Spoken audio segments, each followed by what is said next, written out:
Olá, cursistas! Como disse na nossa vídeo de apresentação, a nossa primeira semana de aula, a nossa unidade 1, será então sobre conceitos, né? Definição.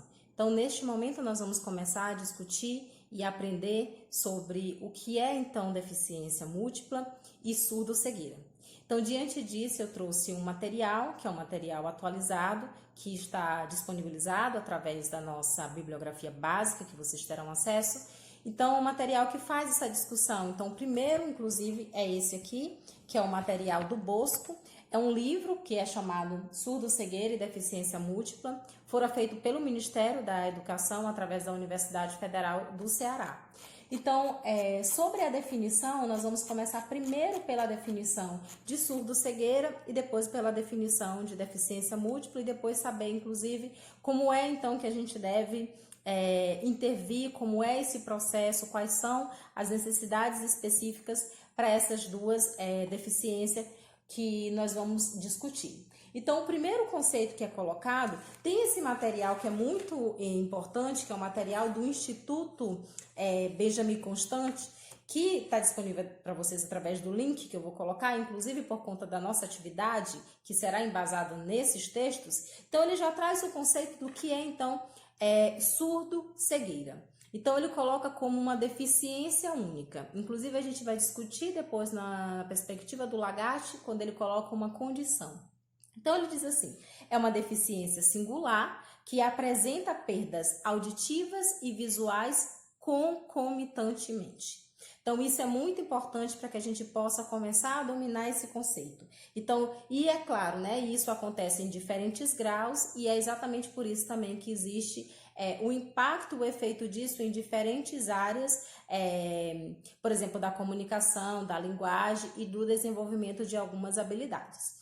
Então, levando a pessoa com surdo-cegueira a desenvolver diferentes formas, né, de comunicação para entender o mundo, né? E aí a gente vai ver, inclusive, como é importante essa discussão sobre a comunicação e a interação dessa pessoa que tem essa deficiência, que é heterogênea, inclusive. A gente vai já discutir o que isso significa. Então, o indivíduo surdo-cego, ele necessita de um atendimento educacional que é especializado, que é específico, não numa perspectiva aditiva, de adição. Não é que a gente vai pensar, a pessoa que é surdo-cega, um tipo de atendimento especializado, por exemplo, de quem é surdo e de quem é cego, porque isso não é uma adição. O efeito, inclusive, disso é um efeito multiplicado, porque não existe, então, uma adição. Na verdade, são as duas coisas, e a gente já vê, inclusive, a partir do conceito do Lagatti. Então, para ser tratado como uma deficiência única, com características específicas, principalmente no que diz respeito à comunicação, à interação e à mobilidade. Então, ela é considerada uma característica que é heterogênea, como eu já tinha começado a falar, exatamente porque as pessoas têm diferentes graus. Então, é claro que o impacto também é diferente. Pode ter pessoas que ainda tenham situações residuais de visão ou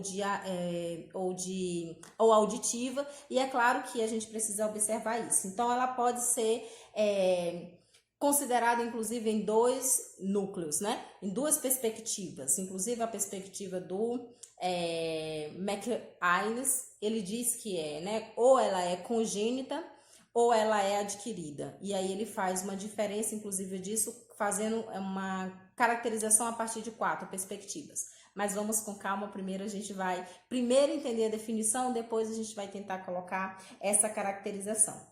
E aí, em ambos os casos, seja de maneira congênita, ou seja, genética, ou seja, de uma maneira adquirida, né, a surdo-cegueira, ela traz um desafio de comunicação que pode levar o indivíduo a ter uma situação de isolamento, né? Por isso que o papel aqui é muito importante, para que a gente possa pensar no papel da família, da escola, do professor especializado, para que esse aluno possa desenvolver, sobretudo, a sua autonomia e a sua independência, levando em consideração que existem várias formas de comunicação.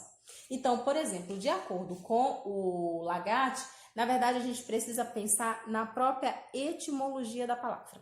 É muito importante. Então, quando ele coloca assim, a surdo-cegueira é uma condição única. Ele diz que apresenta outras dificuldades, além daquelas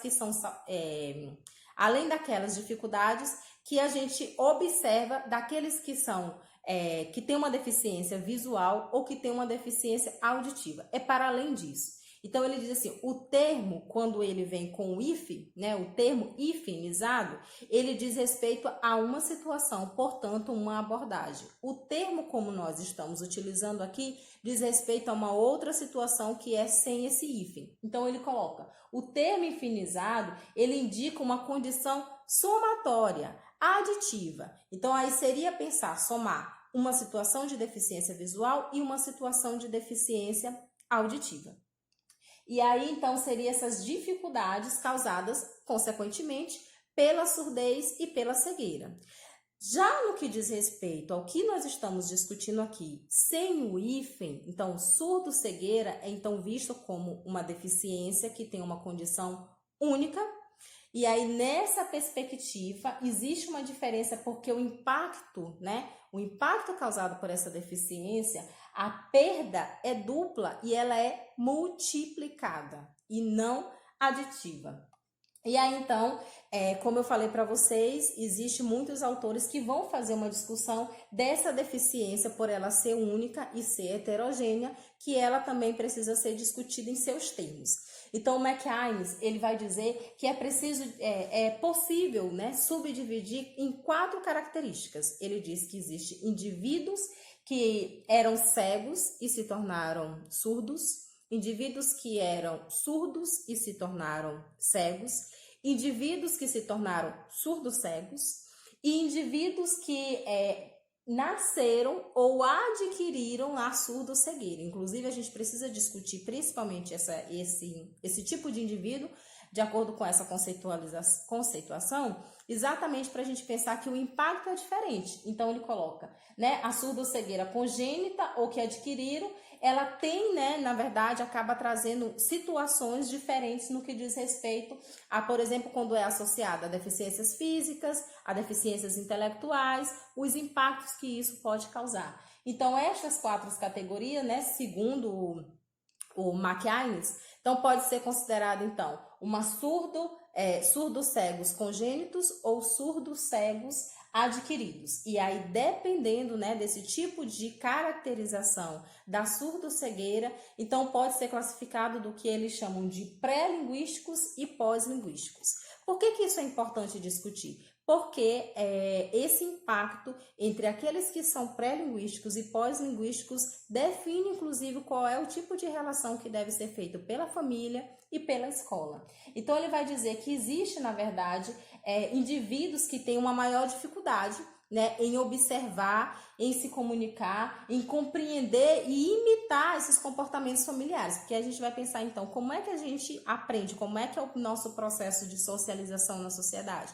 Primeiro é por uma situação pela família, pelos grupos que a gente é inserido e por uma situação de observar, de imitar, né, de compreender, de interpretar esses atos. Então, é claro que a pessoa que tem a surdo-cegueira, ela não vai ter essa situação de conseguir imitar, compreender, interpretar a realidade e os atos das pessoas que o cercam. Então, é preciso existir uma motivação para que elas possam desempenhar a sua autonomia. E aí, então, a gente vai começar a discutir, inclusive, qual é a situação agora no que diz respeito às deficiências, à deficiência múltipla. E depois a gente vai discutir, então, mais especificamente quais são as causas, né? Discutir como é essa situação congênita e essa situação adquirida. Então, no que diz respeito à deficiência múltipla, então são consideradas pessoas com deficiências múltiplas aquelas que têm mais de uma deficiência. Então, por isso que é múltipla. Então, pode ser, por exemplo, uma associação de uma deficiência visual, uma deficiência intelectual, uma deficiência... E, inclusive, né, é muito importante pautar que são consideradas deficiências primárias. porque nisso acaba entrando o autismo. O autismo é considerado uma deficiência primária e se ela tiver associada a uma outra deficiência, ela se enquadra como uma deficiência múltipla. É também uma condição heterogênea, identifica diferentes, né, grupos de pessoas e diversas formas que afetam essas pessoas, né, mais ou menos no que diz respeito, principalmente a interação e o relacionamento social. E aí, então, no que diz respeito à pessoa, por exemplo, surda ou cega, a gente precisa começar a discutir, então, como que deve ser a nossa intervenção. E como que deve ser também, é óbvio, né, o caso da pessoa que tem deficiência múltipla. Então, por exemplo, uma característica muito importante, duas características que nós devemos observar são os princípios da comunicação e do posicionamento. Por exemplo, no que diz respeito à deficiência múltipla, a primeira coisa que a gente tem que pensar é que as pessoas se comunicam de diversas maneiras. E quando a gente entende que a comunicação ela é diversa, isso já faz com que a gente parta da premissa de que não existe uma única forma de você compreender a realidade, de você interagir com o mundo. Então, isso faz com que a gente pense no contexto que a pessoa está inserida e comece a pensar nas práticas que devem ser colocadas para que essa pessoa possa, de fato, interagir. Então, existe um autor linguístico que ele tem uma teoria, que é a teoria da comunicação, é o Jacobson. Então, o que o Jacobson diz em relação à comunicação? Ele diz, olha, para existir comunicação, tem que existir uma pessoa que emita a mensagem, alguém que receba a mensagem e o canal. Então, isso ele diz e se estabelece a comunicação. E aí é claro que nós acabamos pensando que comunicação é só verbal. E não, mesmo esse autor diz que existem várias maneiras que o ser humano encontrou de se comunicar, através da simbolização, da criação dos seus códigos, enfim. E é exatamente por isso que a gente tem que observar e respeitar todas as formas de interação, maneira que as pessoas encontram para interagir e se comunicar, respeitando a sua individualidade e a sua dignidade. Então, isso é muito importante. Então, isso se refere, por exemplo, a gente começa a pensar, pessoas que têm, no caso, deficiência múltipla, quando ela estabelece a sua comunicação com um mediador. A gente precisa respeitar e entender como que se dá esse processo que é individual e que deve respeitar a sua dignidade. Então, nesse sentido, existe uma responsabilidade muito grande para essa pessoa que está mediando, porque essa pessoa tem a responsabilidade de ampliar o conhecimento dessa pessoa que tem deficiência, a fim de levá-la a ter autonomia e independência. Então, nesse sentido, todas as pessoas se comunicam, ainda que em diferentes tipos de simbolização, usando diferentes tipos de códigos. Então, é preciso, neste sentido, estar atento ao contexto, estar atento aos comportamentos, às manifestações, principalmente aquelas que se dão com mais frequência, para você observar se isso, na verdade, não é uma intenção que a pessoa tem de se comunicar. Então, é muito importante colocar isso. E aí, vamos então para a segunda característica, que é então o posicionamento. Nós falamos primeiro da comunicação, vamos para o posicionamento. Então, o posicionamento é exatamente fazer com que a pessoa que tenha deficiência, ela possa estar confortável para que ela possa ampliar o seu conhecimento e a sua forma de interagir com o meio. Então, por isso que é muito importante a postura. Esse é o posicionamento. Então, a partir do meio, né, que as pessoas estão, a gente precisa observar, então, como que elas se sentem confortáveis. Então, se ela é colocada numa cadeira de roda, ou numa cadeira comum, ou deitada, tudo isso é preciso ser levado em consideração para que essa pessoa possa, então, fazer os movimentos, para que essa pessoa possa, então, ter interação e aí, consequentemente, conseguir se comunicar. E aí não se pode esquecer, por exemplo, que muitas vezes o campo visual que a pessoa tem acaba influenciando na maneira como ela vai interagir, na maneira como ela vai se expressar. Então é preciso observar, como eu já tinha falado, né? Se existem alguns resquícios, se no caso de uma deficiência intelectual, qual é o impacto dessa deficiência, se não for um caso, uma deficiência física vinculada a uma outra deficiência. No caso do surdo ou cego, perceber essa situação, se essa pessoa tem resquício de visão, de audição, qual é a maneira que ela se sente mais confortável para que, de fato, ela consiga manter a interação e se comunicar. Então, por isso, ela deve estar adequado a postura. Então, é preciso, né, estar bem atento a essa situação. E aí, então, nós vamos passar a fazer uma discussão, então, sobre, né, as causas, né, o impacto que tem também. E aí, então, né, como eu já disse para vocês, em relação à surdocegueira, entendida como uma condição única e não separada, ela demanda, então, necessidades que são específicas. Então, pode ser, né, nesse sentido que a pessoa, quando ela é colocada nesse sentido aqui, né, que é o congênito, como eu tinha falado, ele é genético. Ou seja, a pessoa nasceu com a surdo-cegueira. E aí, como é que isso pode acontecer? Na verdade, pode ser de diversas maneiras, né? É colocado, por exemplo, de uma origem pré-natal. Então, tem alguns autores, como, por exemplo, a Priscila Souza, que ela vai dizer, né, que essas pessoas podem ter adquirido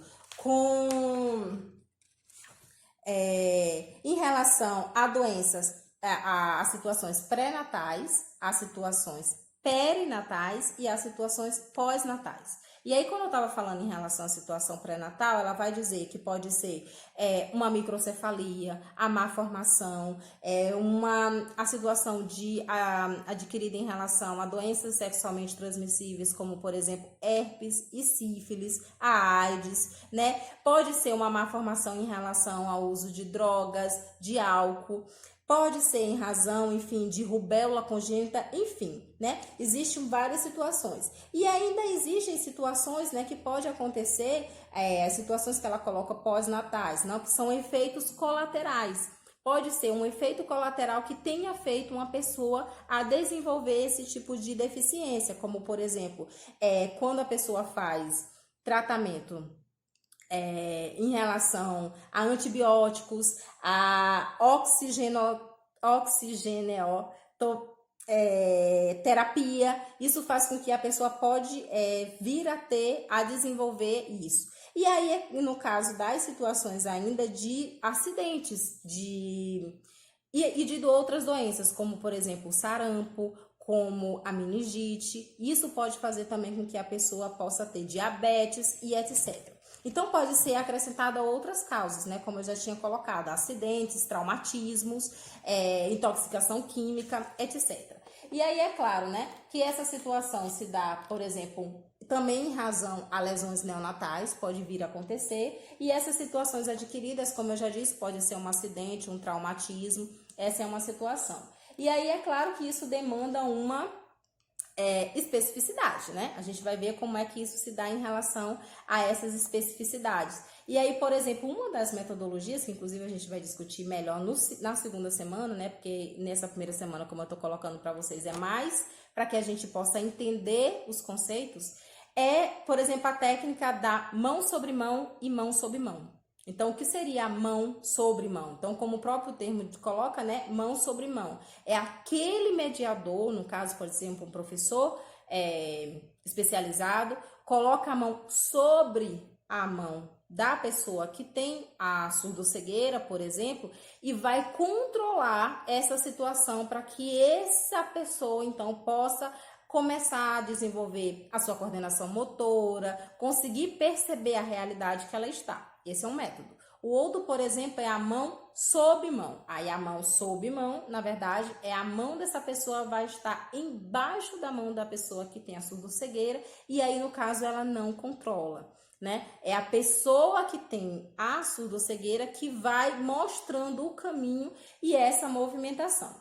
Então, assim, é muito importante nessas duas percepções da deficiência, tanto múltipla como surda-cegueira, que é a situação do corpo. Então, o nosso corpo é uma das maneiras que a gente é a maneira mais imediata que a gente dá conta da nossa realidade. E aí, consequentemente, a nossa intervenção é nisso. Então, é a partir do nosso corpo, por meio desse corpo, que o homem comece a descobrir e a interagir com esse mundo. Então, é preciso que essa pessoa, né, favoreça essa interação da pessoa que tem uma deficiência múltipla com uma pessoa, ou uma pessoa que tem a deficiência surdo-cegueira, para que ela possa aprender. E como é que ela consegue fazer isso, né? Aquilo que eu coloquei, né? Primeiro, você considerar comunicação como diversidade, você entender que as pessoas têm um impacto na vida da pessoa, mas que ela desenvolve mecanismos, códigos, formas de simbolizar e de interagir.